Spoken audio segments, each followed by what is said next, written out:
Welcome aboard, everybody. Monday, February 24th, 2014. Dr. Peter Glidden here, your host for the next 2 hours. Please visit my website.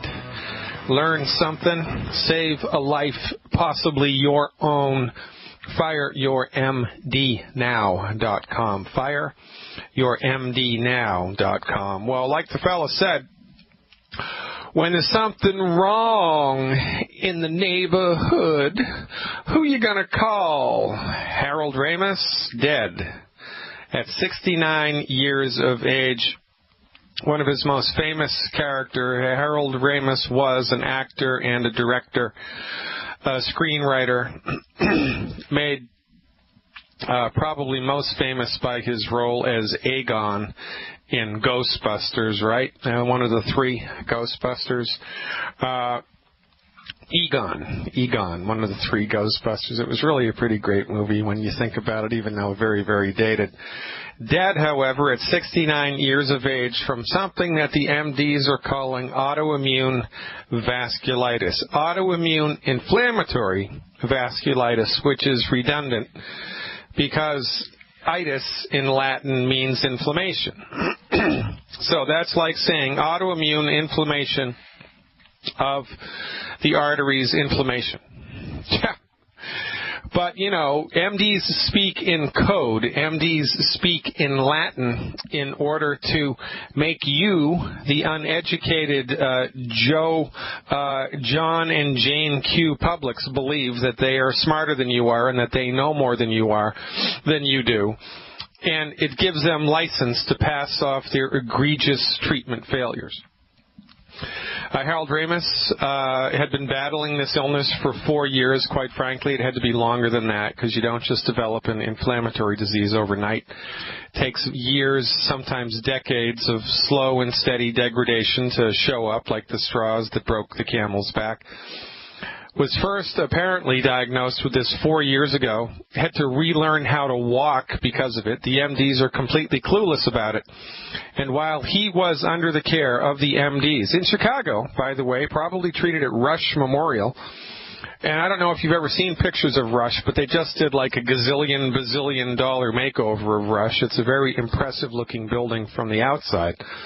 Don't know where he was treated, quite frankly. I'm just assuming because he was a Chicago icon that he went to, the jewel of the crown of Chicago hospitals. In any event, the best medicine that money can buy afforded Mr. Ramis nothing but pain and suffering and an untimely early death. Pain, suffering, and an untimely early death. But because the MDs have classified this illness as autoimmune, that automatically means they get a pass. Because autoimmune diseases are not the doctor's fault. They're an inborn error of metabolism. It's your fault. For some reason, your body decided to start to attack itself. Medical professionals have no idea why. They only know what. The medical professional sees that there's inflammation going on in the body. The medical professional sees that there are antibodies there that shouldn't be there, that aren't there when somebody's healthy. And the MD assumes that it's the antibody that's causing the illness, and all they do is give you medicines, synthetic prescription drugs. Remember, we're big fans of synthetic prescription drugs when they are used appropriately. Thank God for Novocaine, right? But the MDs treat any type of chronic inflammatory condition with anti-inflammatory medications, which never, ever, ever get to the root cause of the disease. It's like going to a building that's on fire, throwing tons of water onto the fire on half of the building, and then walking away while the other half of the building that's still upright has smoldering embers in the basement, not doing anything about that. Not doing anything about that. Not doing anything about the live wire on the west end of the building that caused the fire to start in the first place. Not doing anything about that. Just dumping as much water as you possibly can on it. And, you know, what does the water do in this metaphor? Well, the water causes mold and causes rot, wet rot, and causes all kinds of negative things. Well, thank God it put the fire out. But see, this is what the best of Western medicine has to offer. The best of Western medicine has to offer complete, unabridged, unapologetic incompetence in the face of the known genesis cause of the disease. MDs are clueless as to what causes this disease and then every other disease, quite frankly. Your medical doctor doesn't even know what causes heartburn. And so you're going to trust your body to them when you have something a little more sophisticated and a little more complicated, like autoimmune vasculitis, that's so debilitating you had to relearn how to walk? What are you, nuts?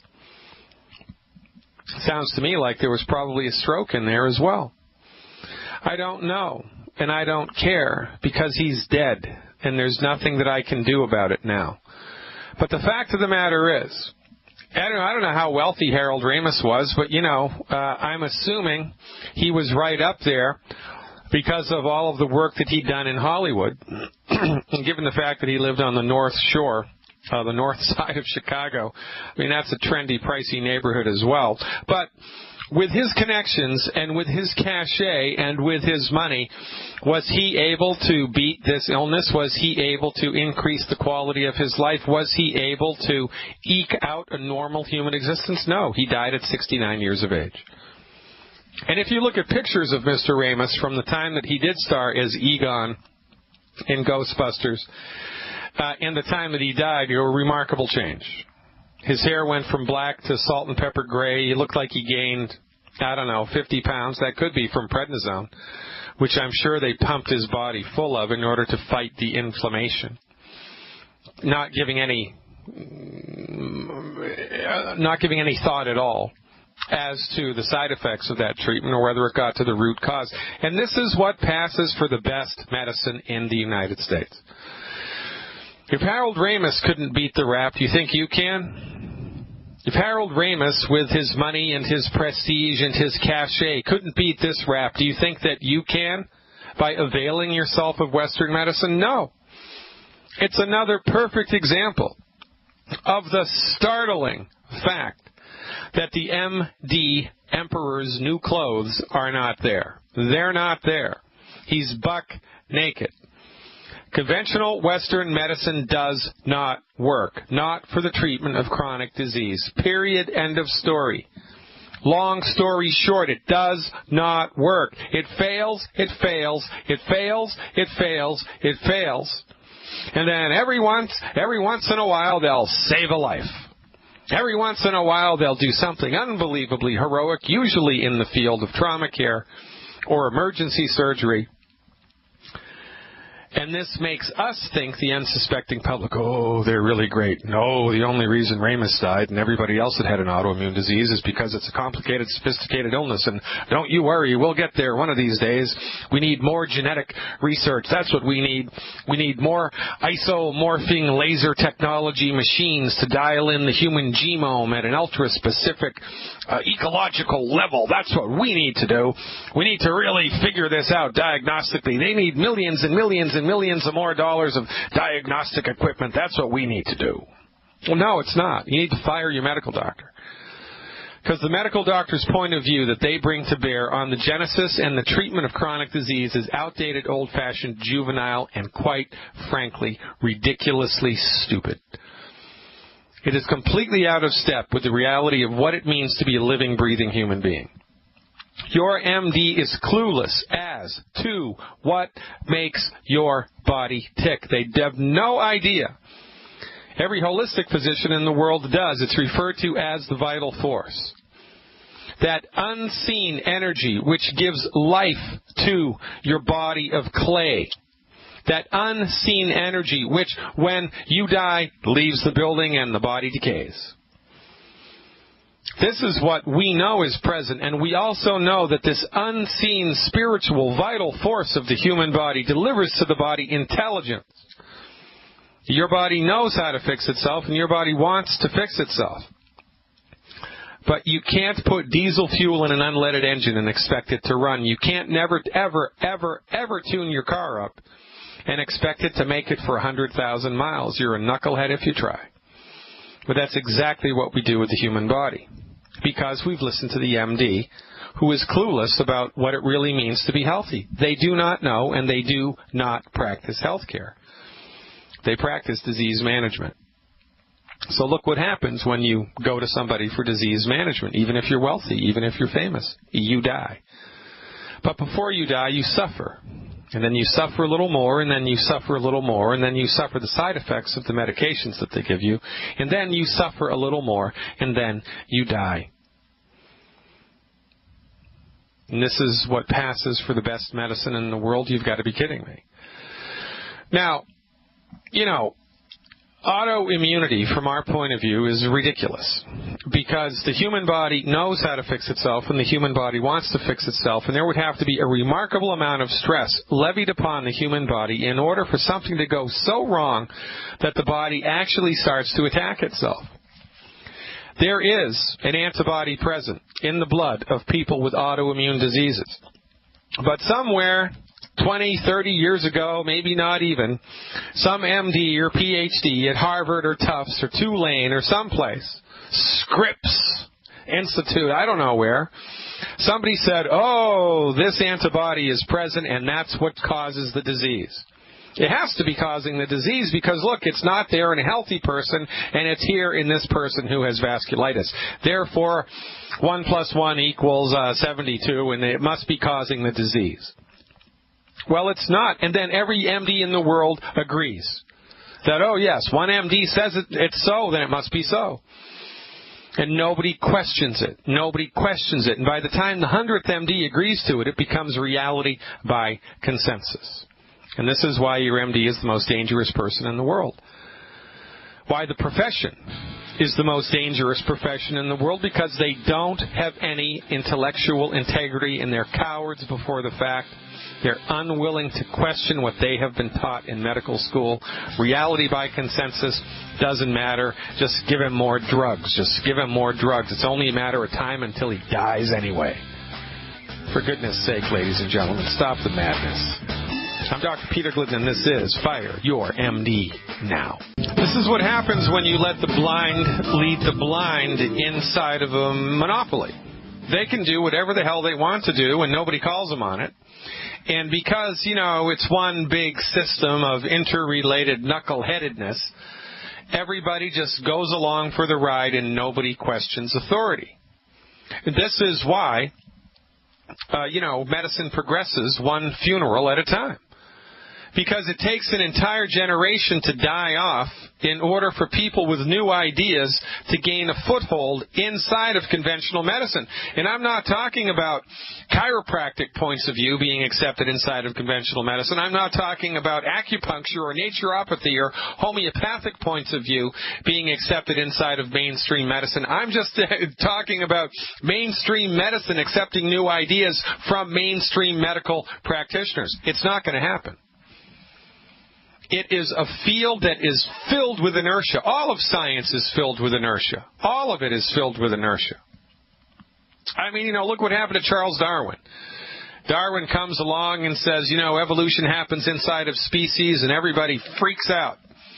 Galileo comes along and says, look, it's the sun that's at the center of the solar system, not the earth, and everybody freaks out. I don't know who it was that said the earth is not flat, it's round, and everybody freaks out. And this is the way that it goes. Because I don't know why it's like this. Because you would think that a scientist would be trained to have an open mind, but they're not.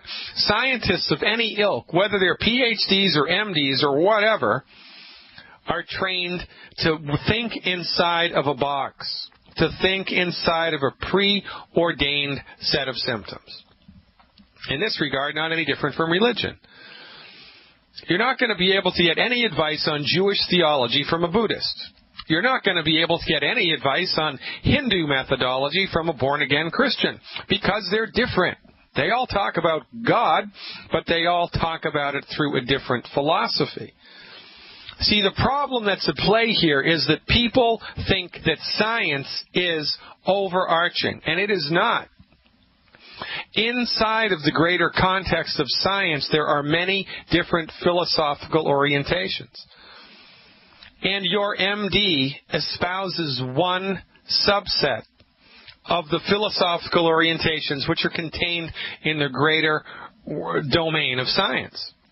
But evolution being what it is, culture of the world being what it is, money being what it is, we have become culturally conditioned to believe that the point of view brought to the table by the MD is the only valid scientific point of view, because it's just the only one that's really scientific. You know, those homeopaths, they're not scientific.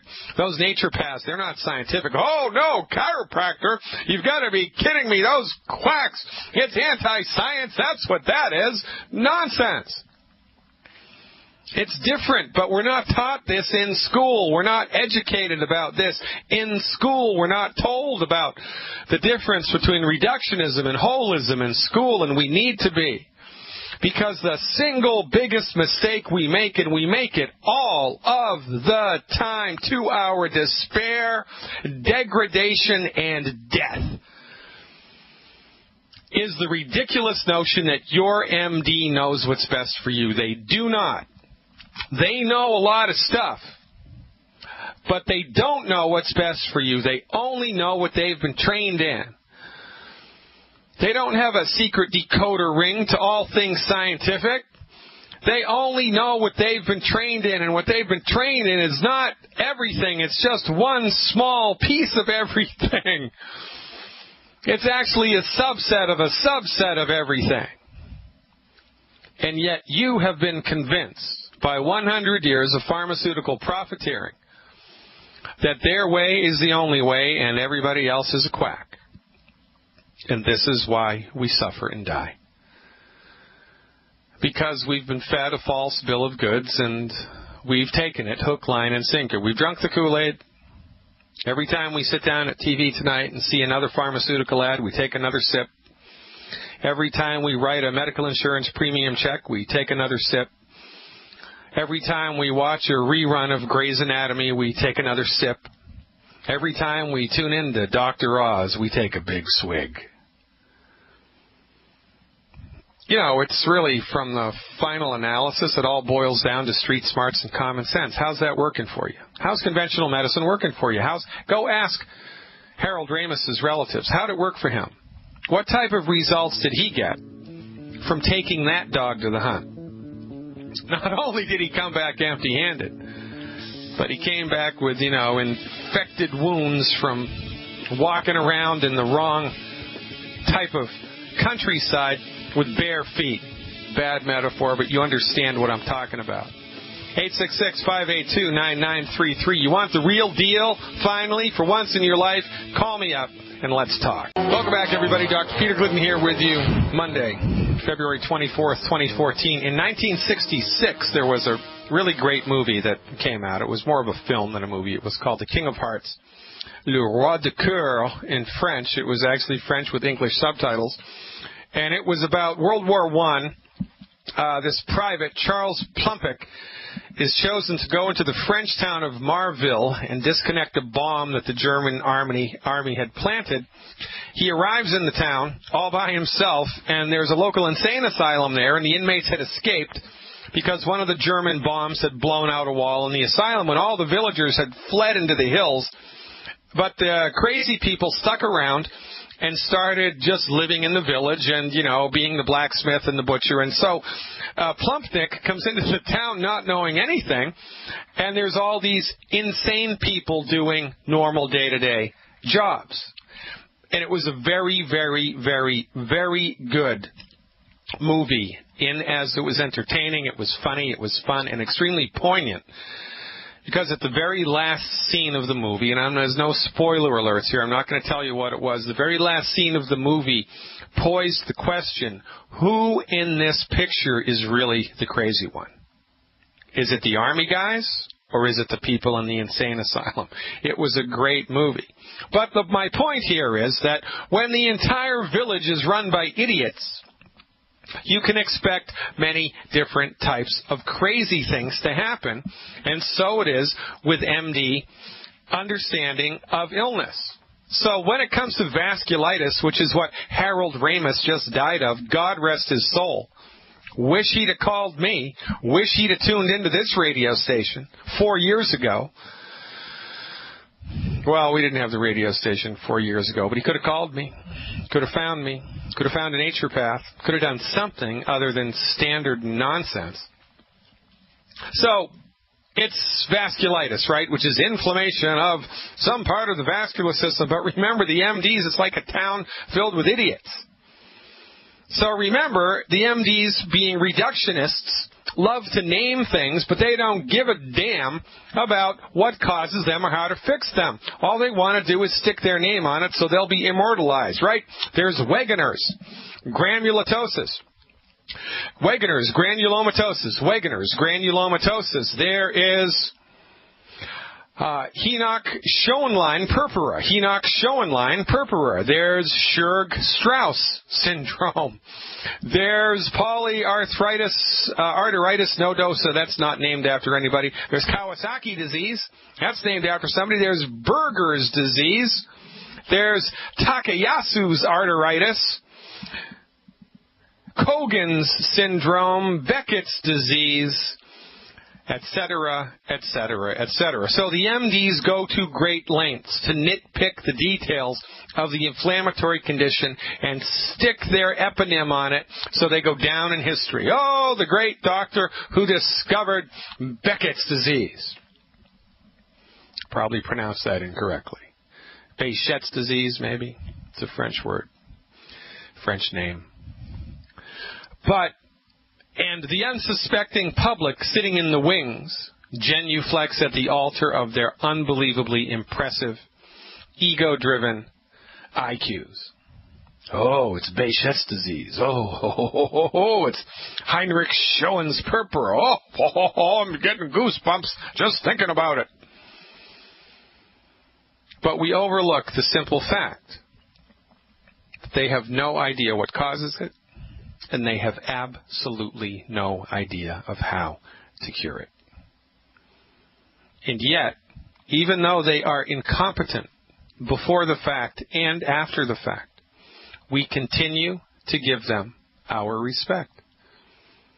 We continue to let them operate in the number one position legally in all states in the United States, and we continue to deliver unto them social cachet, which is just this side of politicians.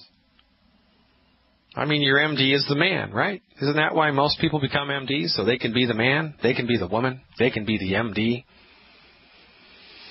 Well, this is the way that it is in the good old US of A. Quite frankly, it's like this all of the way around the world. Everybody's drunk the Kool-Aid, great big drink of it. And everybody, because most people are uneducated about these distinctions, just think that, disease is a very complicated process, and if my smart MD couldn't figure it out, nobody can. Well, that's incorrect. You've taken the wrong dog to the hunt. I mean, if you're a big avid duck hunter and you take a Chihuahua every single time, maybe it's a Chihuahua from another breed or another, bloodline, or it's an English Chihuahua this time, or a Spanish Chihuahua this time, or a Mexican Chihuahua this time, whatever. It's the AKC Kennel Club champion Chihuahua bloodline. That's what we're going to do. You're going to come back empty-handed because Chihuahuas suck at duck hunting. But this is what we do all of the time. We take the wrong dog to the hunt. Actually, we don't take the wrong dog to the hunt. The wrong dog is forced down our throats. Forced down our throats. The wrong dog is forced down our throats. Obamacare now, you got to buy insurance. Got to buy into the system. Have to. It's mandatory. You're going to get fined. You must take the Chihuahua duck hunting. You must. And, if you're wealthy enough, on top of the money that you pay to get access to the Chihuahua, you can take any other dog you want to the hunt. But you have to pay for that. That's extra. That's going to be extra. And that dog, might be illegal in your state, so you better not let the game warden see you hunting with a golden retriever, doing duck hunting with a golden retriever. Oh, heaven forbid I do that. And so we slowly move into a bleak and dismal future, while the people that entertained us, the people that made us laugh, do the same. How many dead celebrities is it going to take for us to snap out of it? I honestly don't know. And, I'm fighting back the tears right now because it's insane. It's just insanity on steroids. We do not have a free medical market in the United States. We do not. Your medical insurance doesn't give you access to homeopathy or acupuncture or chiropractic or traditional Chinese medicine or herbalism. Doesn't. All it gives you access to is MDA, MDB, MDC, or MDD. What the heck? But this is why we exist, right? This is why I'm here. This is why Dr. Wallach's here. This is why Longevity exists. Because, hey, guess what? You know what? They actually do exist right now. Well, which do you think, not knowing anything about anything, I mean, maybe you do know something about anatomy and physiology, and God bless you if you do. Call me and we'll have a conversation. But even if you don't, which of these two scenarios do you think is more likely to be the correct one? When it comes to vasculitis, what is vasculitis? Vasculitis is the inflammation of a blood vessel due to unknown reasons, which causes all kinds of funny things to happen in the blood vessel, including shortening and a narrowing of the opening inside the blood vessel, which diminishes blood flow to wherever that blood vessel is going. Right?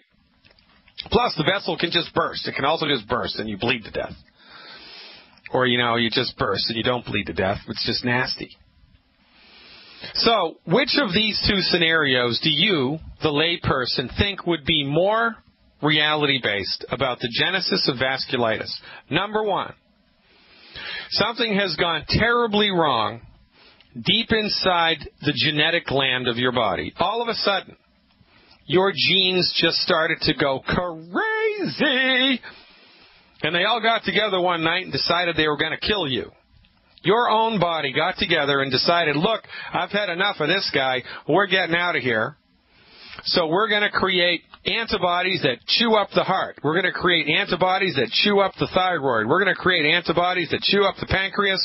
We're going to create antibodies that chew up the liver. We're going to create antibodies that chew up the white blood cells or whatever, or the vessels in the body. That's what we're going to do. We're going to start to attack the body. But then it starts tomorrow, 1 a.m. Or, because of taking the wrong medical advice by professionals who have no training, no respect, no appreciation for medical nutrition, because you have let people with no training in medical nutrition tell you what to eat, you have consistently eaten all of the wrong foods your entire life. And because you have taken the advice of medical professionals who have no understanding of the import of medical nutrition, no understanding of the nutritive value of of vitamins and minerals and amino acids and essential fatty acids on the health of the body, because your medical doctor has told you that don't take those vitamins because they're just going to give you expensive urine and you're wasting your money. Oh, unless, of course, you're pregnant, then you need a prenatal. Oh, unless, of course, you're going to have surgery, and then you can't have any vitamins because your blood's going to get too thin. But don't take them if you're healthy because they don't work anyway.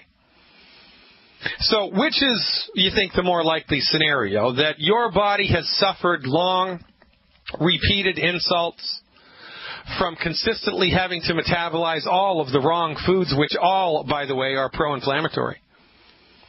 And then when a little bit of inflammation starts in the body tries to put it out because the body wants to fix itself, but the body doesn't have the vitamins and minerals and essential fatty acids necessary to put it out because you didn't take your nutritional supplements because your doctor told you they didn't work. So, which do you think of these two scenarios is the more probable? Your body is completely undernutrified, does not have the raw materials necessary to fight infection and inflammation, and you are unwittingly eating food all of the time, 5, 6, 7 times a day, that creates inflammation, and then voila, you get an inflammatory cascade in the body, or somewhere deep in the dark recesses of your genetic makeup, your body decided to attack itself and kill itself. Which of these two do you think is more likely? Well, I can hear the answer resounding across the good old planet Earth right now. Of course it's number one. But this is not what your MD believes. This is not what your insurance pays for. This is not what the cowardly, backwater, snake oil peddling MD believes. And so, we follow each other to our doom. Ladies and gentlemen, it's time. Enough is enough. If you're a Youngevity customer and you haven't taken the leap to become a Youngevity distributor, if you haven't taken upon that mantle, if you haven't put that belt around your waist, put that sash or cord around your shoulder, now is the time. You know how many millions of people there are like Mr. Ramos needing your help, who know nothing about what we do? That's why we do what we do in the way in which we do it. To bring to the public forum, the town square, information for free about science-based, clinically verified alternatives to drugs and surgery, therapeutics designed, delivered, and developed by physicians, the intention of which are to support your body's ability to fix itself. Join Youngevity now, and let's change the world together. Joyce from New Hampshire is up when we come back. Stick around. Welcome back, everybody. Dr. Peter Glidden here with you on Monday, the 24th day of February, 2014. Let's go right now up to New Hampshire. See what our friend Joyce is up to. Hello, Joyce. Thanks for the phone call. You alive. Hi, Dr. Glidden. How are you? Well, I'm good, but I'll get better. That's not a bad New England accent, isn't it? It's not too bad. Not too bad. Dr. Glidden, I had a question for you. I have a friend whose father was diagnosed with renal failure. Yeah. And I was wondering what you would recommend as a protocol. Do you know what the cause was? Was there a bullet in the kidney? Was it glomerulonephritis? Did they tell you what was the cause of the kidney failure? I'm not quite sure. Yeah, there's a number of things that can do that. According to Dr. Wallach's autopsies, which are vast, over 25,000, I mean, that's a lot of work. I mean, I don't know any other human being who is living, who is a practicing physician licensed, that's done 25,000 autopsies. I just don't know of any human being that's done that except Wallach. And according to Wallach's autopsy work, most of the time when the kidney is messed up, the kidney itself is fine. The problem is the blood flow inside the kidney. The kidney's job is to filter your blood, and that's what kidney creates urine, which is all the waste products that the kidney has filtered out of the blood, and now you pee it out. Well, in order for that to happen efficiently, there are some blood vessels in the kidney that are so small, only one blood cell at a time. One blood cell at a time can fit through the blood vessel. I mean, it's eeny, weeny, teeny, jelly beany. It's really small. And then a little bigger and a little bigger and a little bigger and a little bigger, and it's like that. But there's lots and lots and lots, and I'm not going to make a number up. I was going to say miles of blood vessels probably inside the kidney. That's how small they are. So according to Wallach's research, the body and the anatomical parts of the kidney, which filter the blood, are fine most of the time. The problem most of the time is the blood vessels are all clogged up. Well, what causes the blood vessels to get all clogged up? It's referred to as peripheral arterial disease, or maybe Wallach's vasculitis. That's what we should call it. Or in any event, we believe the operative cause of most kidney dysfunctions is chronic inflammatory processes, low-grade inflammatory processes inside of the blood vessels in the kidney, which then cause all kinds of problems in and around the kidney. So, in order to support and promote the circulation to the kidney, the recommendation would be one anti-aging healthy start pack, one anti-aging healthy start pack, and one anti-aging healthy start pack per 100 pounds of body weight per month. One anti-aging healthy start per 100 pounds of body weight per month. One bottle of selenium per 50 pounds of body weight per month. For this, we do 50 pounds of body weight per month, not to exceed more than 4 bottles a month. 1 bottle of Immortalium, that's Youngevity's brand new product, per 100 pounds of body weight per month. And the secret sauce would be 1 bottle of Ultimate Daily Capsules. So that's 1 Ultimate Daily, 1 Immortalium per 100 pounds of body weight per month, 1 Selenium per 50 pounds of body weight per month, and 1 Anti-Aging Healthy Start Pack per 100 pounds of body weight per month. Plus, of course, eliminate the 10 bad foods. And the goal here for people that are in the weeds like this is antioxidant intake of a minimum of 50,000 ORAC a day. It would be better if they could acquire 100,000 ORAC of antioxidants a day. Of course, there's some ORAC in the Beyond Tangy. There's some ORAC in the Immortalium. And, of course, you can get the balance of your antioxidants through food and through drink. And if you want to make it really easy on yourself, just buy a bunch of Triple Treat chocolate, because in one piece of the Triple Treat chocolate there's 18,000 ORAC, and that's a lot. So that's it. Eliminate the 10 bad foods. Give the body a fighting chance. And, I love helping people who are on dialysis or near dialysis, because they get blood work done all the time, and blood numbers don't lie. So we've had lots and lots of people, I really should secure a number, who have been on dialysis, followed our advice, are not on dialysis anymore. So it's a relatively straightforward approach, and this is what we bring to the table. Thanks for calling us, Joyce. I appreciate your taking a stand for the health of someone other than yourself. That makes you the card-carrying member of Youngevity Nation. Keep up the good work and let the healing begin. Hour 2 coming up, folks. Don't even think about touching that dial.